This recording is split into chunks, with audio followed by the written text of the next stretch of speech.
Sabemos que Satanás y sus demonios tratan de destruir el poder y la obra de Cristo, así como la autoridad de la palabra de Dios. Abordar el tema de Satanás y la guerra espiritual puede ser fascinante y al mismo tiempo desconcertante. Parte de nosotros quiere saber más acerca de Satanás y parte de nosotros se asusta por él. Parece que hay muy poco punto medio cuando se trata de Satanás y la guerra espiritual. Amigo oyente, en el día de hoy queremos presentarte 10 estrategias que Satanás usa contra nosotros. Nuestra esperanza es que este estudio sirva como un enfoque honesto y bíblico para comprender mejor quién es Satanás y el poder enorme que los creyentes poseen para combatir a Satanás y sus planes, gracias al poder del Evangelio de nuestro Señor Jesucristo. Antes de empezar a desarrollar el tema, no te olvides de suscribirte a nuestro canal y activa la campanita de notificaciones para que YouTube te avise cada vez que publicamos un video nuevo. Empezamos.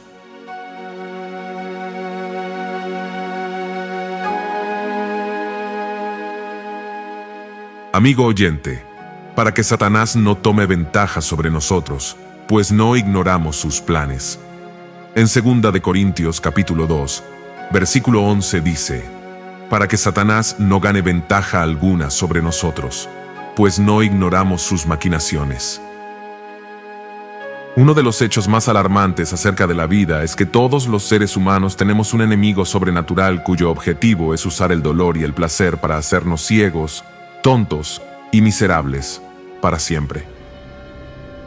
La Biblia lo llama el diablo y Satanás, el cual engaña al mundo entero, el acusador, el príncipe de este mundo y el Dios de este siglo. Satanás es nuestro adversario que anda al acecho como león rugiente, buscando a quien devorar.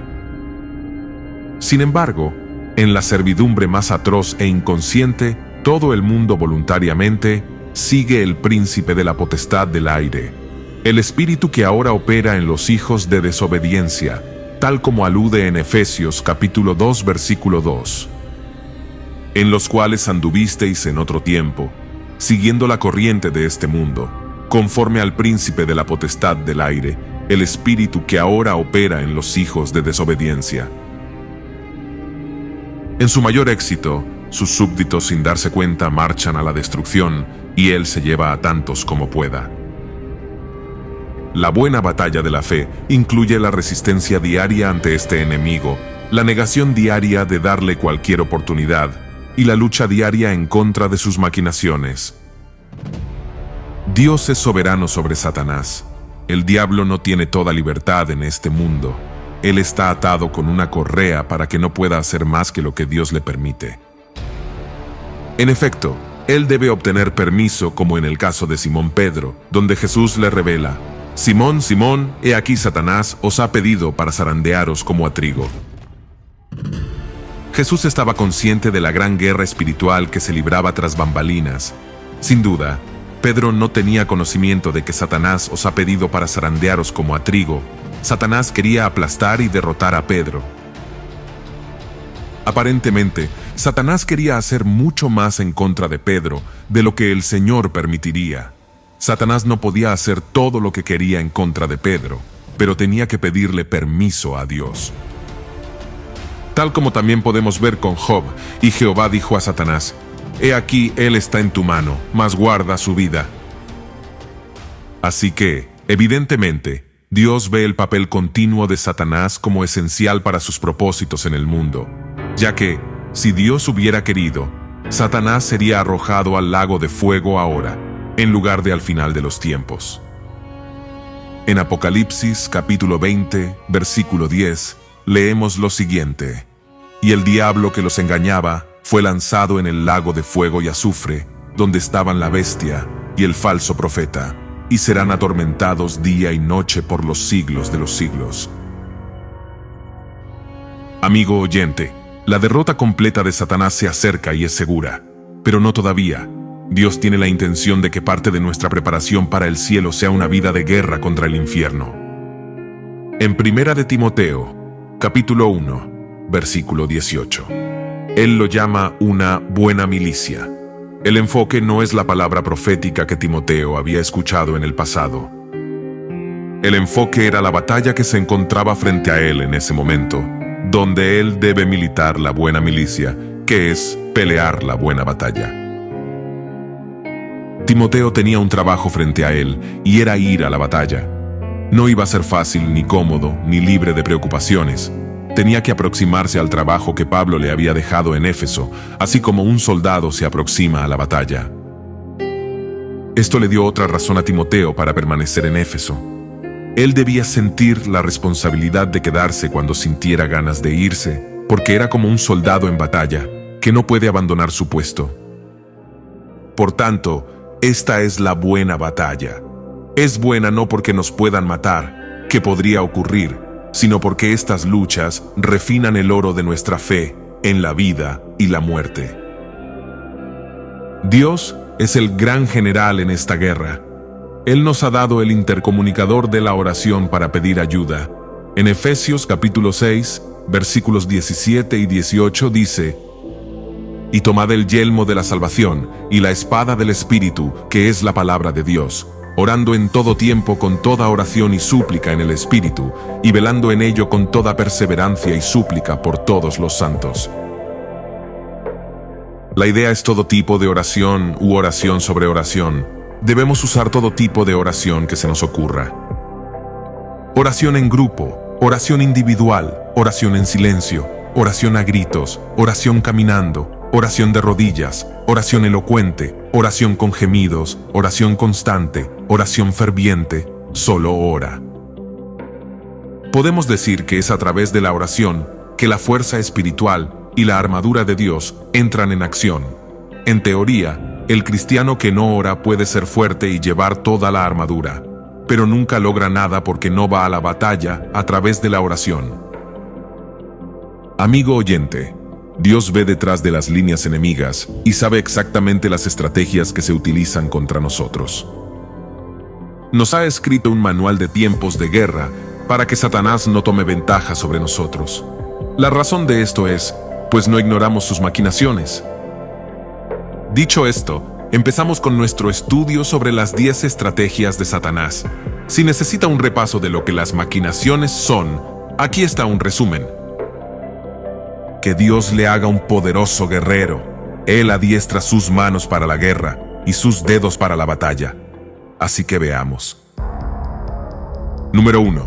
Satanás miente y es el padre de la mentira.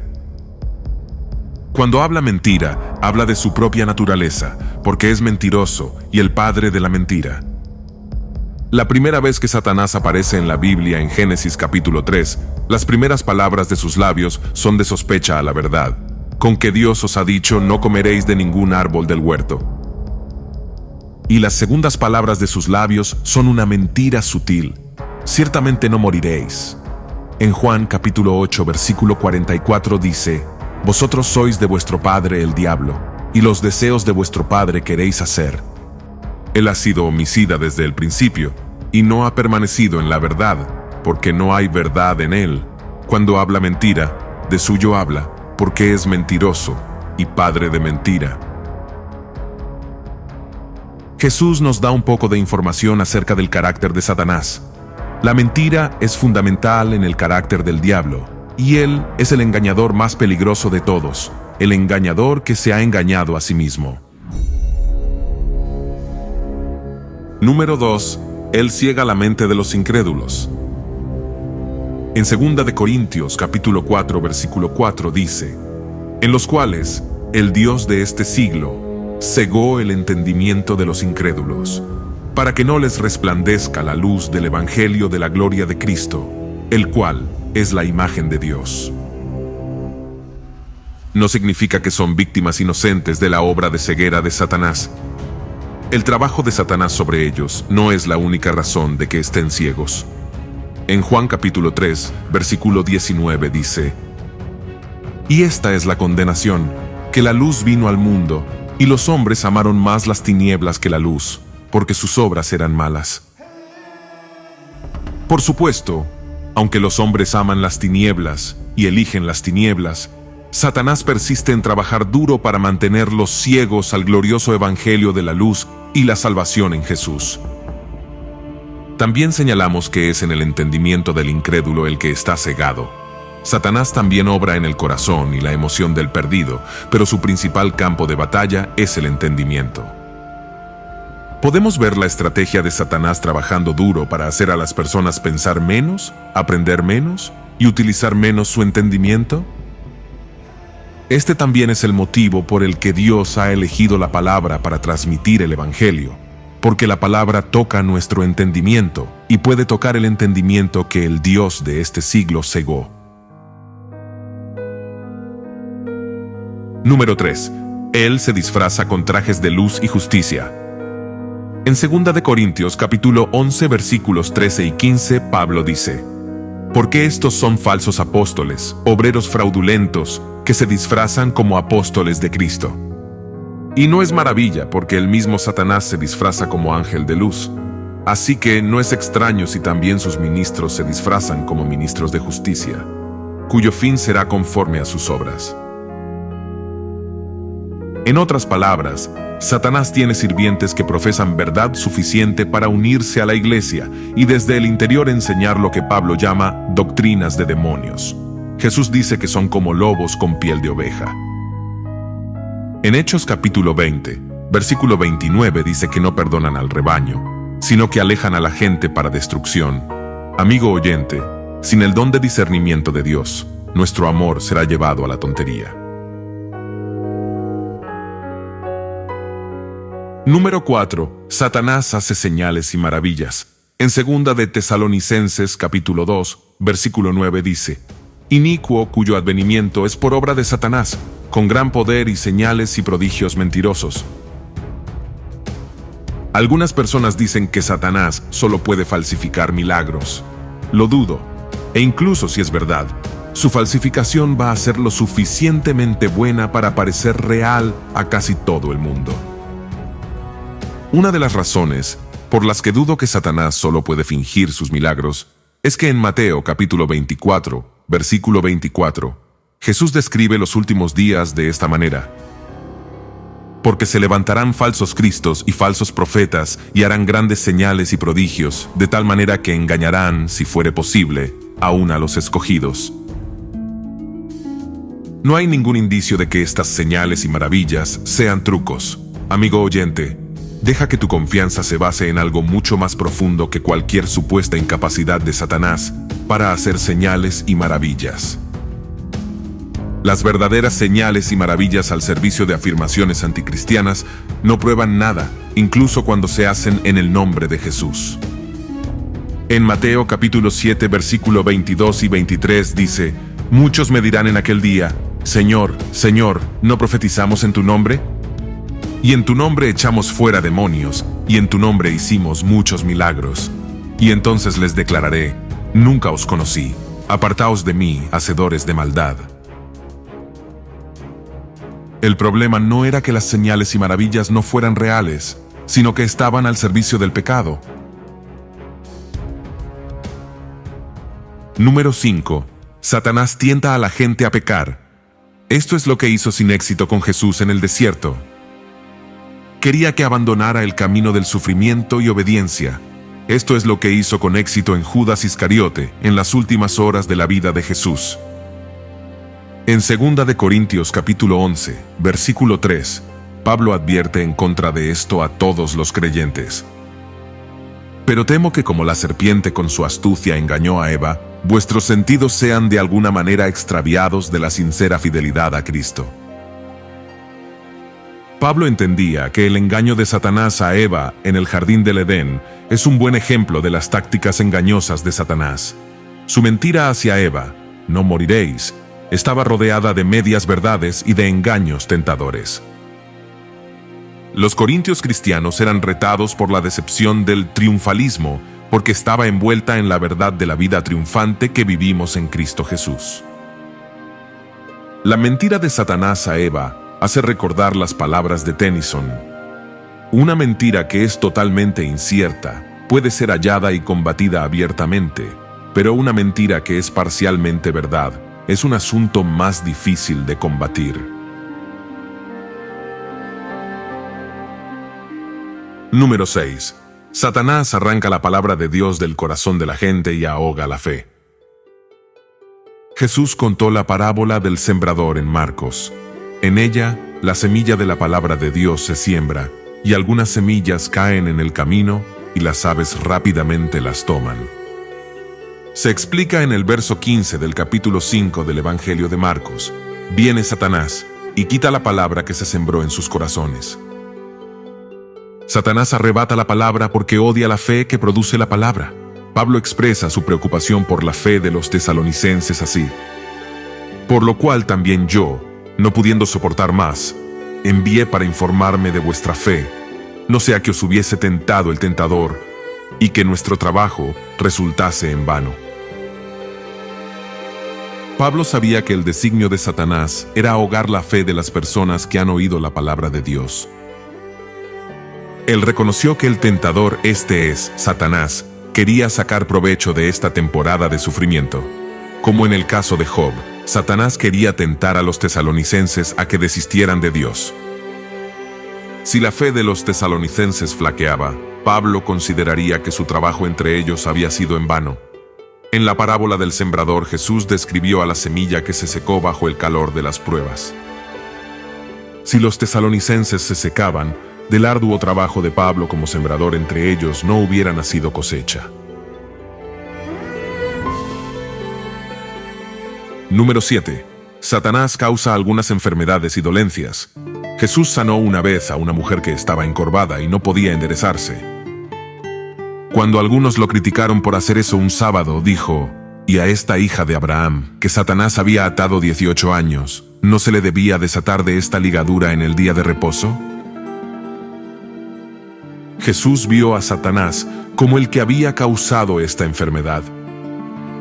En Hechos capítulo 10, versículo 38, Pedro describe a Jesús como uno que anduvo haciendo bienes y sanando a todos los oprimidos por el diablo, porque Dios estaba con él. En otras palabras, el diablo a menudo oprime a las personas con enfermedad. Esto también es uno de sus designios. Pero no cometa el error de decir que toda enfermedad es la obra del diablo. Es cierto, aun cuando un aguijón en la carne es el diseño de Dios para nuestra santificación, también puede ser el mensajero de Satanás. Tal como podemos ver en 2 de Corintios capítulo 12, versículo 7, sin embargo hay otros casos en los que la enfermedad es exclusivamente atribuida al diseño de Dios, sin hacer referencia a Satanás. En Juan capítulo 9, versículo 3, dice: «No es que pecó éste ni sus padres, sino para que las obras de Dios se manifiesten en él». Jesús no siente la necesidad de mencionar a Satanás como el culpable de sus propios diseños misericordiosos. Número 8. Satanás es un asesino. Jesús dijo a los que estaban planeando matarlo: «Vosotros sois de vuestro padre el diablo, y los deseos de vuestro padre queréis hacer». Él ha sido homicida desde el principio, y no ha permanecido en la verdad. Juan dice: «No como Caín, que era del maligno, y mató a su hermano». Jesús le dijo a la iglesia sin mancha en Esmirna: «He aquí, el diablo echará a algunos de vosotros en la cárcel. Sé fiel hasta la muerte, y yo te daré la corona de la vida». Para decirlo sencillamente, Satanás está sediento de sangre. Cristo vino al mundo para que tengamos vida y la tengamos en abundancia. Satanás viene para deshacer la vida donde quiera que puede y al final hacerla eternamente miserable. Número 9. Satanás lucha contra los planes de misioneros. Pablo dice cómo se vieron frustrados sus planes misioneros en 1 de Tesalonicenses capítulo 2. Versículos 17 y 18. «Estábamos muy ansiosos, con profundo deseo de ver vuestro rostro, pero Satanás nos lo ha impedido». Satanás odia el evangelismo y el discipulado, y él va a poner todo obstáculo que pueda en el camino de los misioneros y las personas que tengan un celo por la evangelización. Número 10. Satanás acusa a los cristianos delante de Dios. En Apocalipsis capítulo 12, versículo 10 dice: Entonces oí una gran voz en el cielo que decía: Ahora ha venido la salvación, el poder y el reino de nuestro Dios y la autoridad de su Cristo. Porque ha sido lanzado fuera el acusador de nuestros hermanos, el que los acusaba delante de nuestro Dios día y noche. La derrota de Satanás es segura, pero sus acusaciones no han cesado.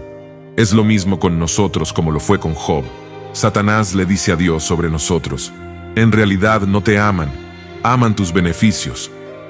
Extiende ahora tu mano y toca todo lo que tiene, verás si no te maldice en tu misma cara. Su fe no es real, dice Satanás. Él nos acusa delante de Dios, como lo hizo con Job.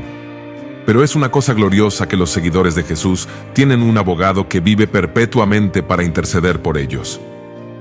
En Hebreos capítulo 7, versículo 25 dice: por lo cual puede también salvar perpetuamente a los que por él se acercan a Dios, viviendo siempre para interceder por ellos.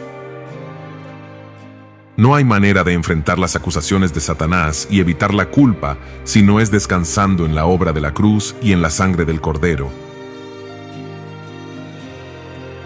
Amigo oyente, a medida que el final de esta era se acerca y Satanás incrementa su rabia, Jesús nos llama a la oración en tiempos de guerra. Velad, pues, en todo tiempo orando que seáis tenidos por dignos de escapar de todas estas cosas que vendrán, y de estar en pie delante del Hijo del Hombre. Del mismo modo, Pedro hace un llamado urgente a la oración en el fin de los tiempos, mas el fin de todas las cosas se acerca. Sed, pues, sobrios, y velad en oración.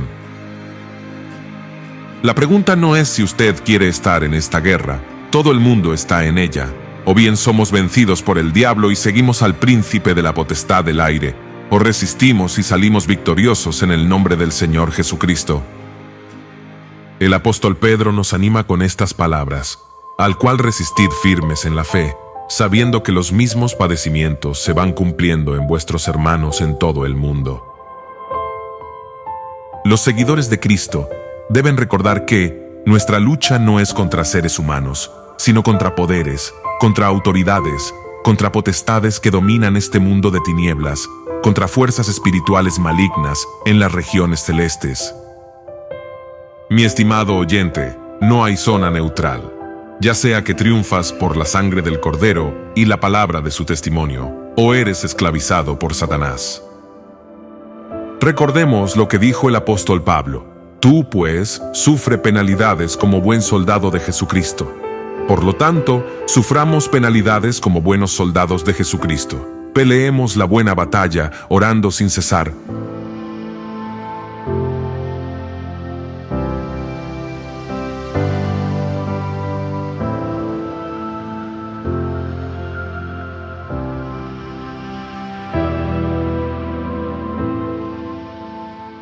Y así llegamos al final de este video. Esperamos que esta información sea de gran bendición para tu vida.